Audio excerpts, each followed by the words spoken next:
Welcome back, everybody, to another episode of the Bedrock Guide. We are heading over to our fish farm that we built in the last episode to check out some loot.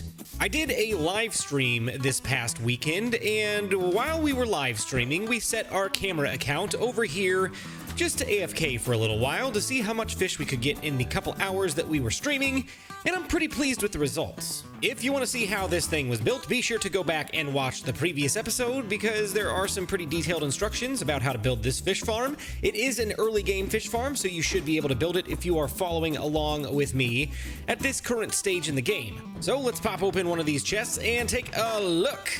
Hey, that's not very much. This side, on the other hand, we've got a lot more over here. We took a full double chest of raw cod and 5 extra stacks over to our house right over there because we've got something special in store for those stacks of fish. But while we're heading back to our house, let's go ahead and talk about the goals that we've got for today. First and foremost, we need to finally get our chests off the grass and into our house. You may remember a few episodes ago, we built the interior design for our house. We saved one room and left it empty. That is where we are going to put our storage. Secondly, we've got some things to do on the exterior of the house as well.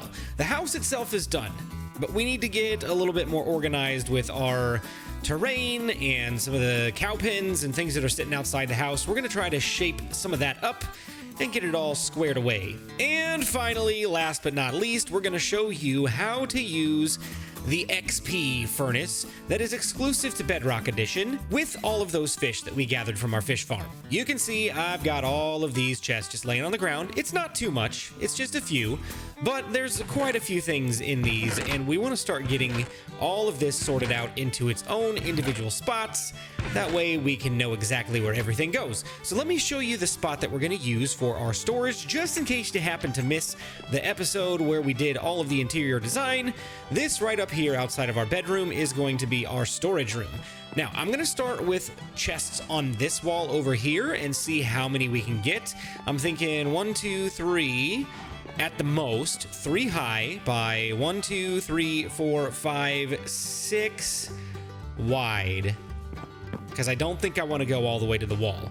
So I'm thinking 6 by 3, that's 18 double chests to store things in. I think that will probably be okay for starter storage, which in that case, we can do something else with this side of the room, put some pictures, maybe another couch or something up here. But let's go ahead and get some wood gathered. It may sound like a basic thing, but since we are talking about storage, let's talk about how to make chests.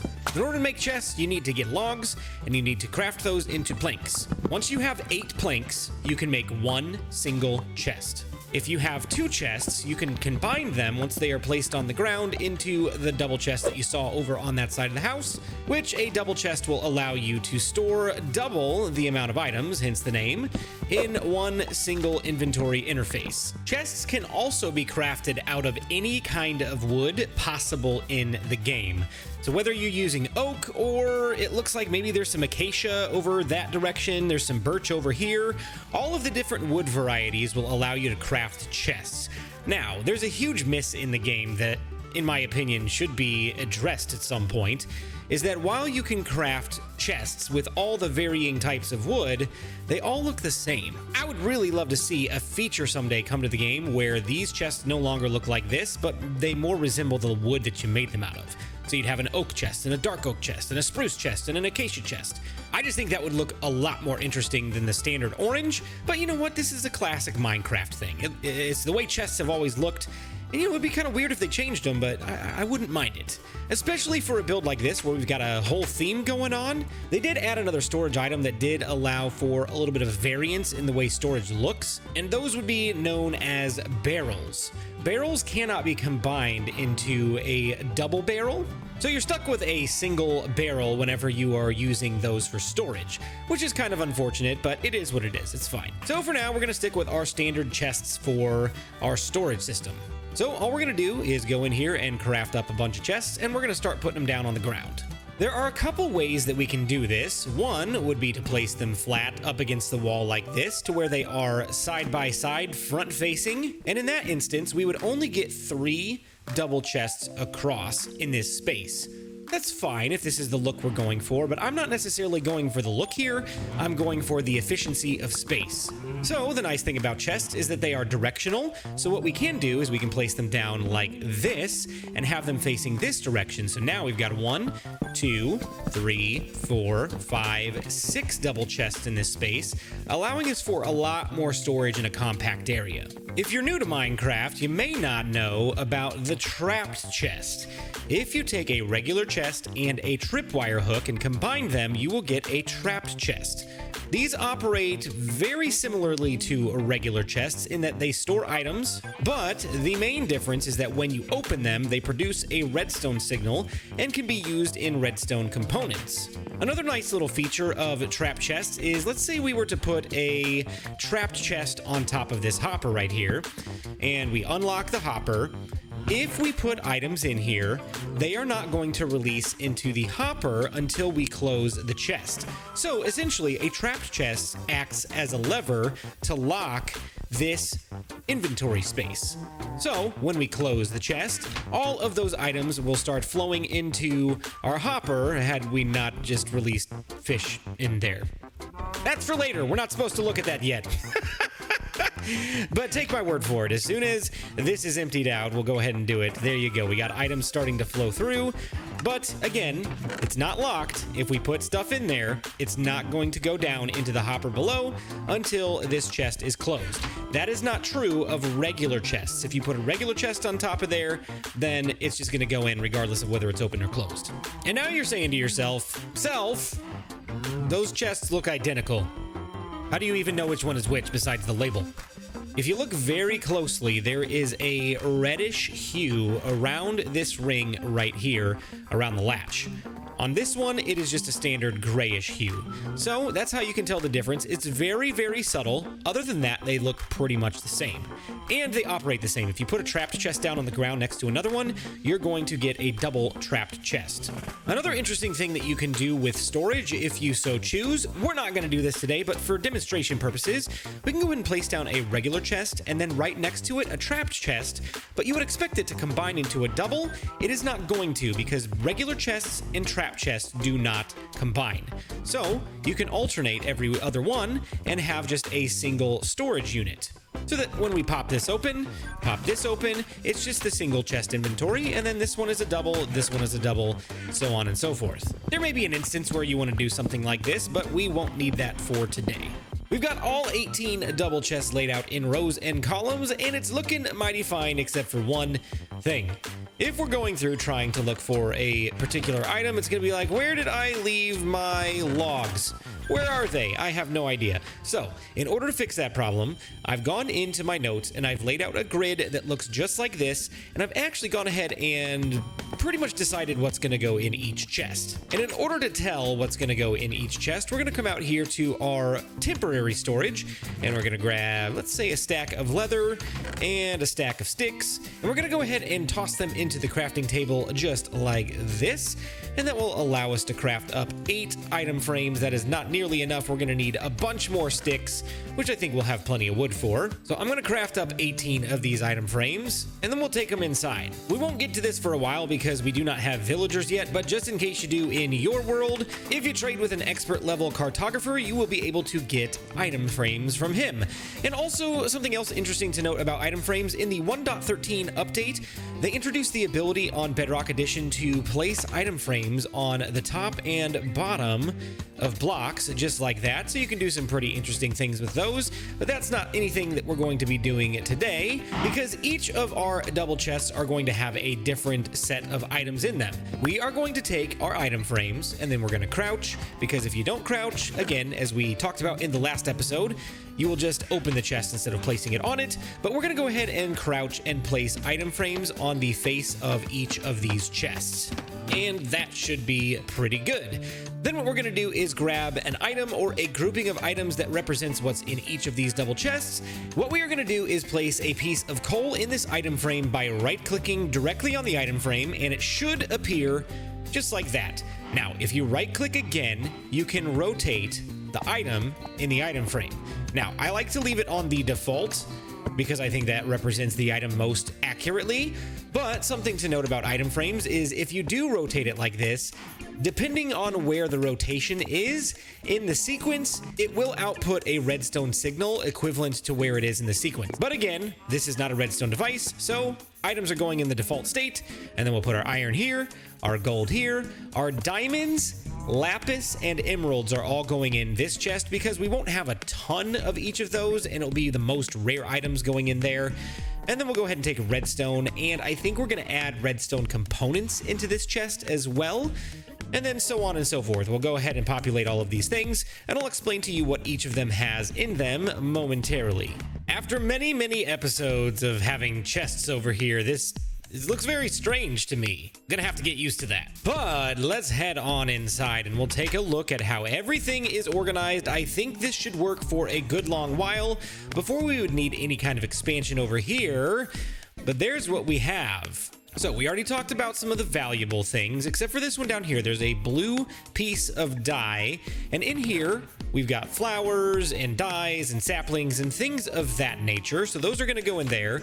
Then we've got our logs and wood varieties, and this right here for crafting table is going to be our crafted items, whether it's things like torches or crafting tables or signs or doors or fences or chests. Those kinds of things are going to go in there. And then we've got dirt and gravel. And in our sand chest, we've got things like sand, sandstone, smooth sandstone, and even glass, because glass is smelted from sand. So I figured we could put that in there until we've got enough glass to warrant its own chest, but that's probably going to be a little while. And then in our sugarcane chest, we've actually got only sugarcane for now, but it's going to be for things like crops. So we'll go grab our excess wheat and seeds and things like that and toss those in there. And then we've got a storage chest for food items. So anything that is edible or can be crafted into food is going to go in here. And then here we've got our mob drops, except for bones. So we've got like zombie flesh and string and gunpowder and so on and so forth. Bones are going to go in their own chest because we have the fish farm. So I figured we're going to have a ton of bones, so it warrants its own chests with bone meal in here as well. And same thing with this. We're going to have fish and salmon go in here instead of the food chest, just because there's going to be so much of it. We're going to store it there. And then this right here, just with a random shovel, is going to be our junk drawer. Every good house needs a junk drawer. So anything that we don't have a specific place for, we're just going to toss it in here. And this is going to fill up rather quickly, but hopefully we won't have too much junk. I've got a stack of gravel here, and I've clicked on it to grab it and move it around. And then what I'm going to do is I'm going to left click and hold while I drag across all of these inventory slots. It will only place one item in each one, and then when I let go, it allows me to continue dragging it around and drop it there. The reason why we did this is so that if there are multiple types of items in one chest, we can just shift click and it'll go to the correct inventory slot. So for example, if we didn't do that with the sandstone here, if we shift click, it's just going to send it to the top. That's not what we want, because we want this whole row and maybe even this one to be reserved for sand. So what we can do is we can do the same thing here. And let's say we've got another 16 pieces to throw in. When we shift click, it's just going to go straight here. So that's a quick little tip for you about storage. If you want to be able to keep organized relatively quickly, then all you got to do is put it in individual slots like this. And then when you shift click, it'll go where you want it to go. And I think that should be it for storage for the time being.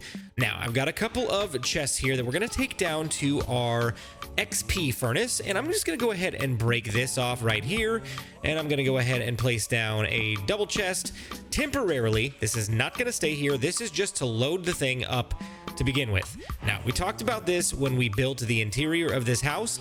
If you don't remember, there is a double chest under the floor here that is ready to receive smelted items. Here's how this thing works, because I've had a few questions in the comment section about this saying, oh, Java absolutely has XP when you pull things from the furnace. You would be correct to an extent.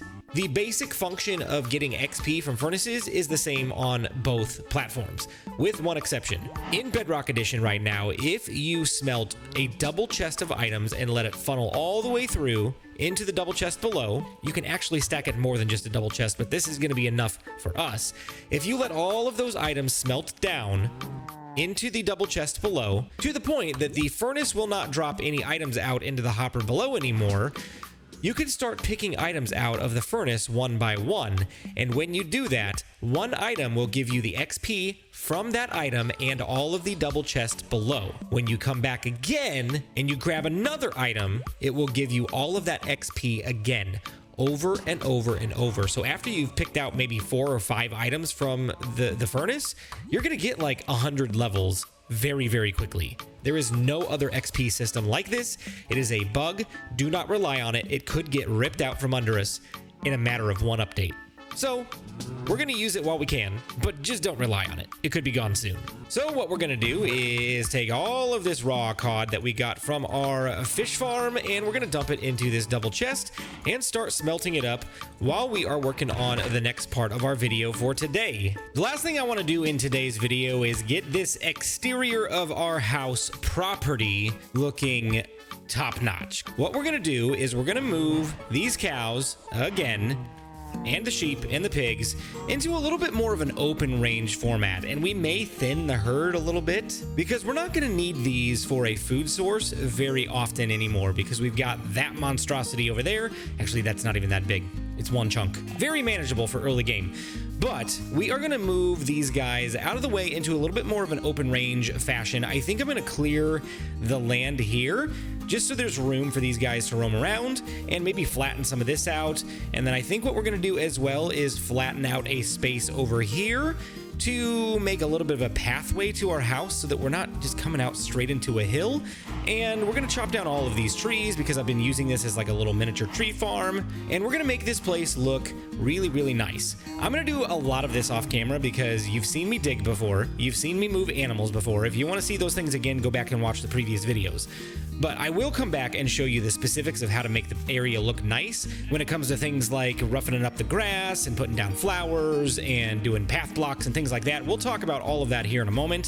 When all of this area is cleared out, that's the bulk of the work that's left to be done. This is a very different scene from what we saw in the previous clip. I actually just got done with about an hour and 45-minute stream where we quickly demolished this hill, pushed it back, because if you remember, like the hill came right up into this general vicinity, but then we also got rid of our cow pen over there and our sheep pen, and they are all free to roam around this entire space, but for some reason, they just want to sit right there. Why? You have all of this space. What we're going to do to finish off the episode is go ahead and bone meal some of this grass. When you bone meal a grass block, you will get these short pieces of grass and these kinds of little fern grass things growing as well. And what we're going to do is we're just going to kind of spam this all over the yard here just to make it look a little bit overgrown. And the trick with this is to overdo it first and then go back and thin it out, because it's easier to go back and thin it out than it is to make it look the way you want just by bone mealing here and there. It's better to just kind of spam it around and then go back in and thin out the excess amounts. We're going to take out all of the flowers because I don't really want it to look like a wildflower field. We don't want all these different colors in here, but we'll be pretty strategic with what kind of flowers we've got placed around. We're also going up onto this hill a little bit as well to bone meal. We want the immersion to be all the way around our property, not just in the front lawn. So I think doing something like this would be good, and that should be about perfect. We're done. No, I'm just kidding. That looks terrible. It looks like the house it's been abandoned for years or something. Now, what we're gonna do, we're gonna go down here, and we're going to start clearing out some of this grass. We got rid of all of the flowers already, but we don't want grass to be in our doorway. So I'm going to start clearing out what would be a normal pathway, which I think I want my pathway to lead in this direction, kind of as if we travel this way a lot to go to Resource Roulette or to Prowl's house. So I think having a path that winds a little bit this direction could be good. Not bad at all. You can already see where it's cleared out. We're going to have a nice little curved path here. The rest of this, we're just going to kind of thin out and make it look less like an abandoned house and make it look like there's a little bit of nature going on. That feels a lot more reasonable to me. It still feels like it's naturey and a little bit overgrown, kind of like our roof, but it's not completely out of control. Now what I've done here, you've already seen we've carved out a little path section here, which will show you how to build path blocks in just a moment, but we've also carved out a little bit of an open space here to get over to our crops area. And if we come through the house over to the back door, at the back door, we've cleared out this space as well because that leads us over to our branch mine. And then over here on the inside of our cow and sheep pasture, there are some taller grass pieces, but we tried to keep that as thin as possible because, you know, these guys are eating the grass, so it wouldn't be completely overgrown. If we come over here with our shovel, and rather than digging, we can right click and we can get a path block. Now we're not just going to do a solid stretch of path blocks, we're going to kind of randomize this, make it look like the grass is kind of grown back onto the path, so it'll be something like this. And then we'll just get a general outline of where we want the path to go. And then we can have the occasional offshoot like this, or maybe we can put one over here. That's looking pretty good. I'm really happy with how this is turning out. It kind of fades off into nothingness as you get farther away from the property. And I believe this is the last little section of path that we've got before we run on over to Resource Roulette and Prowl's house. But then on our way back, we can kind of see it coming into view over this hilltop, and it looks very, very nice. I really like that. What we're going to do is we're just going to repeat this process and make a small path, nothing too substantial like this, around the side of the house over towards our farm, and then do the same thing back over here with the branch mine. So the paths are in place. We got our path back there to the mine, our path to the farm, and our main path out to the other part of the world. And there's only a couple of things left to do. We're going to strategically place a couple of saplings to get a few trees around this path here. I think maybe right here could be good for one, so we'll go ahead and bone meal that and grow a tree. Lovely, lovely. I really like that, because then we come up here and we look down, we got a nice little tree in front of our house that's outlining the path, and then maybe we'll put one over here off to the side. I think that could be really nice over next to this pond, maybe right about here. Could be good. We'll go ahead and break that and then bone meal the tree, and I think that is just perfect. Absolutely love that. And then maybe we'll put another tree over here in between the two pens, the pig pen and the pasture for the cows and sheep. Let's put one tree maybe right here, break that, and then we'll go ahead and bone meal that. And we got nice little vines. I love that. It looks overgrown. Fantastic. Gives the pigs just a little bit of shade. The last thing that I want to do that I think could look really nice is to go up here next to the house and plant a few flowers, like we've got a little flower bed up here. And then we can go ahead and place some bushes down as well. When you're doing this kind of thing, you want to use these leaves sparingly because a little bit goes a long way. You don't want it to be too crazy, and I think we're capturing the feel that we want. There is no mistake whose house this is with all those blue flowers. And honestly, that's not too many. I think we put down maybe 10 tops. And it doesn't look like it's too much, but it does add a little pop of color around the outside of the house. One thing that's not totally necessary is this blue flower right here. I'm gonna pop it out and we're gonna replace it. We don't have to, but I think it would look better if there was something other than a blue flower in the window here. Speaking that we've got a blue flower right there on the ground and several around the area, I think what I'm gonna do is I'm just gonna go in here and swap this guy out for the blue flower. So we'll place the blue flower here, and I think that looks nice above the fireplace. And then we'll go into the kitchen and we'll swap out this one for a yellow flower. Absolutely love that. Love a little bit of a variance in color in the flowers from that window. It doesn't distract from the outside, but it just brings a little pop of color even more to what we've got going on here. So there you have it, the finished product. Absolutely love it. Absolutely love it. So we're going to head over to the Resource Roulette area of the world right now, but we are not going to be able to play the game today because Prowl and I could not sync up to do it, but we will have another segment of Resource Roulette for you guys very soon. I just want to pop over there to make sure that he's actually dropped off our iron, because I've been over there several times and it's not been there, and it's still not. We're going to be banging down his door here soon. But guys, if you enjoyed this video, be sure to leave a like and leave a comment in the comment section. Always appreciate your feedback, even if it's just to say hello. Please leave those comments. And if you enjoy the content of this channel and you're not already subscribed, be sure to click that subscribe button so you get more Bedrock Guide videos in your feed. But thank you guys so much for watching, and we'll see you in the next one.